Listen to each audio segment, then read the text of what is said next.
లలిత అష్టోత్తర 19వ నామంలో అమ్మవారి ప్రధానమైనటువంటి అలంకారం కోసం చెప్తున్నారు. ఎన్నో ఆభరణాలు ఉన్న అమ్మవారికి ఇది అత్యంత ప్రధానమైనది. అదేంటంటే గిరీశబద్ధ మాంగళ్య మంగళాయి నమో నమః.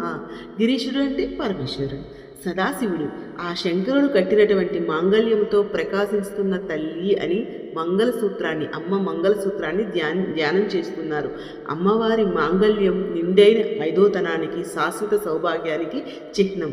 అమ్మవారు శాశ్వత సుహాసిని.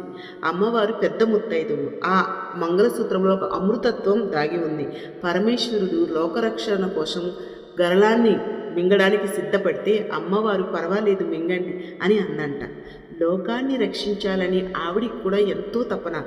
ఎంత లోకక్షేమమైనా సరే భర్త విషం తాగుతుంటే గౌరీదేవి ఎందుకు అంగీకరించింది అంటే, నా భర్త విషం తాగినా ఏమీ కాదు, ఎందుకంటే నా మంగళసూత్రం గట్టిది అన్నారంట గౌరీదేవి.